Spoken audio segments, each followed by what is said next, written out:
On va passer à la question suivante, qui est encore une question qui relève de la compétence d'Hervé Lenné, question finance, avec l'admission en non-valeur et créances éteintes concernant le budget principal de la ville.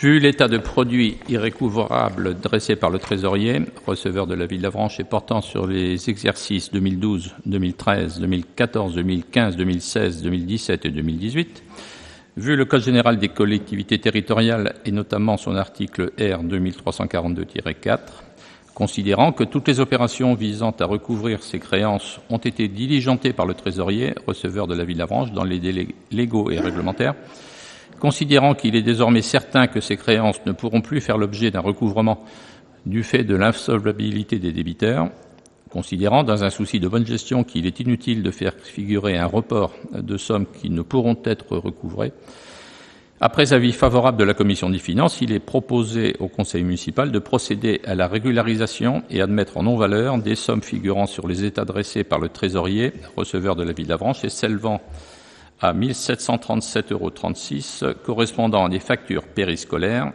pour 1 237,36 € et à un titre suite à un vol avec destruction à hauteur de 500 €. Les crédits nécessaires ont été inscrits au budget primitif 2018, qui a été voté le 9 avril 2018, au compte 6 541.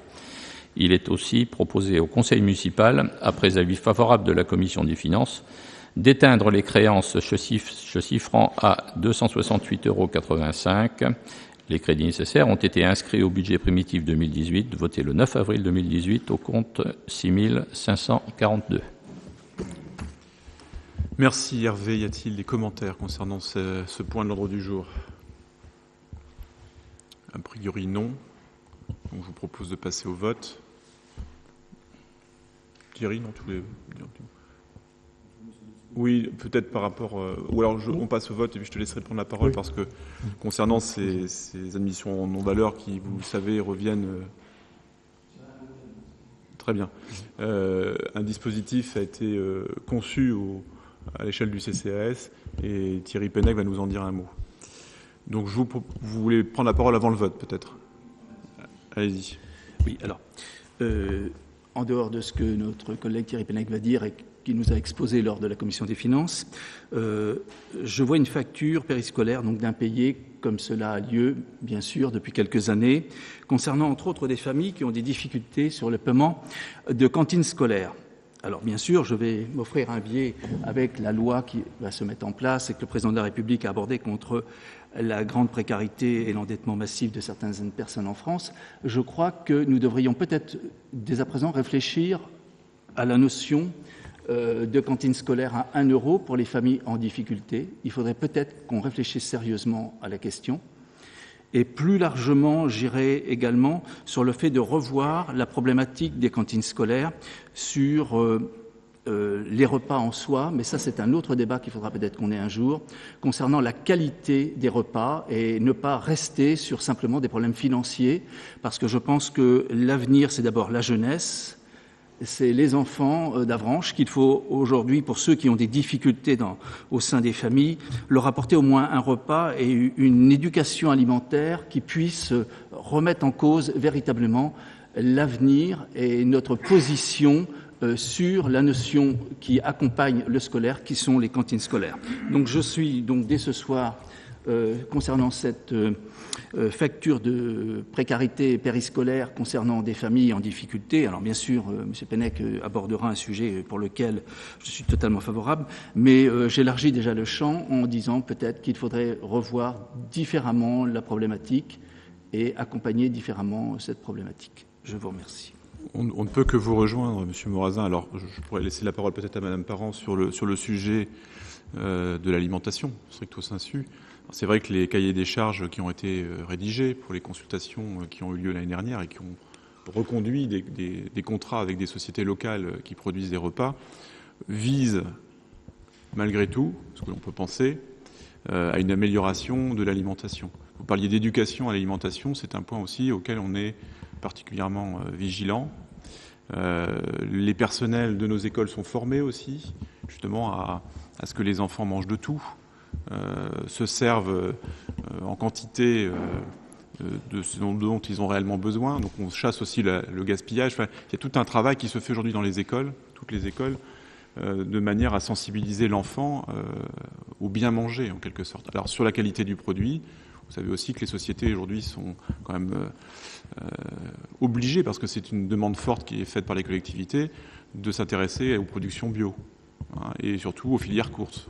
Et on voit aujourd'hui que, si on prend l'exemple de la société avec laquelle nous travaillons, les produits laitiers viennent tous d'une commune très proche de la branche. Donc il y a aussi cette proximité, cette connaissance parfaite de l'origine des produits qui est particulièrement au cœur des préoccupations. Alors il y a plusieurs pistes qui ont été évoquées, hein, notamment de travailler avec la cuisine du lycée Littré. Donc il y a déjà une ébauche de partenariat qui existe. Hein. Annie Parent pourra peut-être nous en parler. Et puis je vous rappelle qu'au 1er janvier, nous ne formerons plus qu'une seule commune avec Saint-Martin-des-Champs, dont l'école possède une cantine centrale. Enfin, alors, cette cantine aujourd'hui n'a pas la capacité pour nourrir l'ensemble des élèves de la branche, en tout cas de la commune nouvelle qui verra le jour au 1er janvier. Néanmoins, il y a peut-être des pistes de réflexion à mener à partir de cette cantine qui existe aujourd'hui à Saint-Martin-des-Champs. Je pense bien sûr en priorité à la petite enfance. Bien sûr. C'est ce qui me semble être la base. À tout âge, on a besoin de bien manger. Oui, mais j'entends bien. Mais je vais laisser la parole à Madame Parent et ensuite à Monsieur Pennet.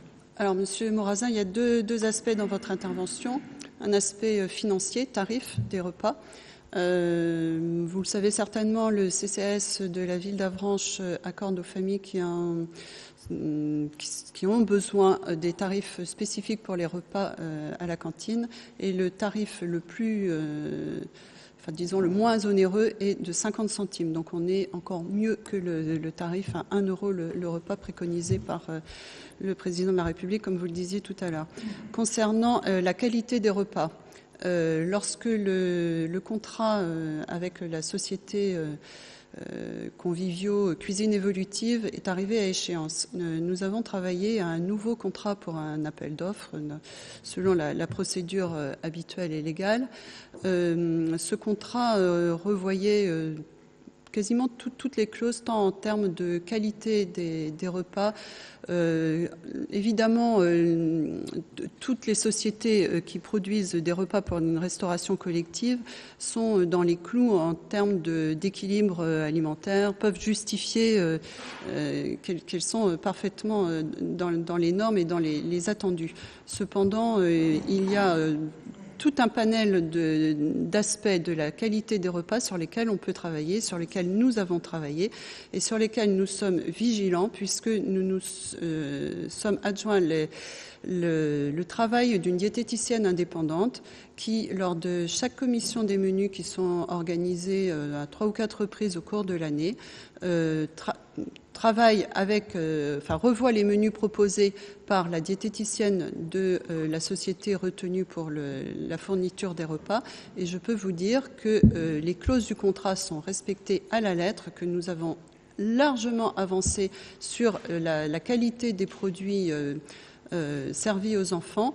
Vous parliez tout à l'heure, tu évoquais l'aspect du bio dans les cantines. Alors, le 100% bio pour une collectivité, c'est très difficile. Enfin, il faut savoir ce qu'on attend du 100% bio. Si on veut du bio et local, c'est quasiment impossible. Alors, est-ce qu'on veut fournir du bio qui arrive d'Italie, d'Espagne, voire d'outre-Atlantique? Quelle est la logique du bio? Il faut s'interroger là-dessus. Des circuits courts, c'est ce que nous privilégions et c'est ce que nous demandons aux prestataires. Alors effectivement, les produits laitiers sont en circuit court et très court. Le pain est produit par un artisan local. Pour aller dans le sens du bio, nous avons aussi exiger du fournisseur que toutes les céréales servies aux enfants sous forme de pâtes, de riz, enfin toutes les céréales dures soient bio et semi-complètes, parce que pour les qualités nutritionnelles, c'est meilleur que les céréales blanches. Donc je pense qu'on avance, on est aussi sur un maximum de produits frais concernant les fruits et des fruits de saison, concernant les crudités aussi. Donc Monsieur Morazin, je vous invite d'une part, à aller déjeuner dans les cantines de la ville d'Avranches quand vous le souhaitez, et d'autre part, à venir assister aux commissions des menus qui sont tenues régulièrement. Alors, il y a Thierry Penet qui va nous parler du dispositif d'accompagnement qui est en cours d'élaboration. Ouais. Merci Annie d'avoir rappelé que c'était 50 centimes pour les gens en plus grande précarité sur Avranches. Donc c'est un dispositif qui existe depuis de nombreuses années. Oui, pour indiquer que le centre social, pour ce qui est de la facturation, et le CCAS travaillent ensemble et travaillent également avec le Trésor public de manière à suivre au plus près les gens qui pourraient être confrontés à des difficultés de facturation. Donc il y a un suivi très très étroit, de telle manière que le CCAS et le centre social puissent être au plus proche de gens en grande difficulté et commencer avec eux à préparer des réponses et puis les remettre plus en capacité d'assumer les frais, les charges qu'ils peuvent avoir à prendre. Donc il y a un suivi beaucoup plus étroit qu'il n'y a eu par le passé, parce qu'on a remarqué que c'était un outil qui nous semble intéressant pour rendre les gens autonomes et puis surmonter les difficultés et parfois des impayés qu'ils peuvent créer par difficulté. Donc on essaie d'être au plus près de leur situation. Parce que si je me souviens, je vais vous laisser la parole en quelques instants, nous découvrions finalement ces impayés que lorsque le Trésor public nous faisait le retour justement de ces carences. Donc là, l'idée, c'est bien dès en amont, finalement, de proposer un suivi, un accompagnement des familles qui auraient besoin un accompagnement qui va être très très réactif, au plus près des situations, et dès qu'il y a une facturation, il y aura un suivi très très étroit qui sera fait pour intervenir là où c'est nécessaire, pour pas les gens s'enquister dans une difficulté qui les met à terme en plus grande difficulté encore.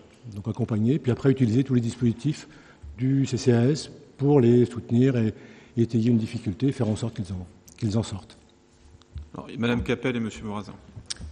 Et puis, certes, dans ces impayés, il y a certainement des difficultés financières, mais je tiens quand même à ce que l'on ne stigmatise pas seulement ces difficultés. Il y a aussi des oublis de paiement, des personnes qui sont tout à fait en capacité de payer, qui sont parties ou qui, voilà, et des affaires qui n'ont pas été suivies. Et donc, ça fait aussi partie de ces créances éteintes. Voilà, je trouve ça important de le préciser parce que, voilà, il y a beaucoup de gens aussi qui ont très peu de moyens et qui payent rubis sur l'ongle. Monsieur Morazin. Oui, donc loin de moi l'idée de culpabiliser qui que ce soit dans cette affaire. Le dossier partira à partir de quand vous l'engagez, cette nouvelle formulation de traçabilité un petit peu et d'accompagnement, parce que c'est surtout d'abord une prise en charge d'accompagnement. Donc le CCAS était très très réactif et la procédure est en place pour démarrer dès ce mois. Alors, on profite de la rentrée, de la première facturation qui va arriver début octobre pour donner une meilleure visibilité aux gens du suivi de leurs factures. Donc les documents sont prêts et vont être à signature cette semaine. Bien, merci de ces précisions. Alors on s'est un peu éloigné, mais c'est une très bonne chose d'évoquer tous ces points. Du point de la question numéro 2, du thème de la délibération. Donc je vous rappelle, il s'agit d'émettre un avis favorable ou défavorable dans le prolongement de la commission des finances concernant donc l'extinction de ces créances.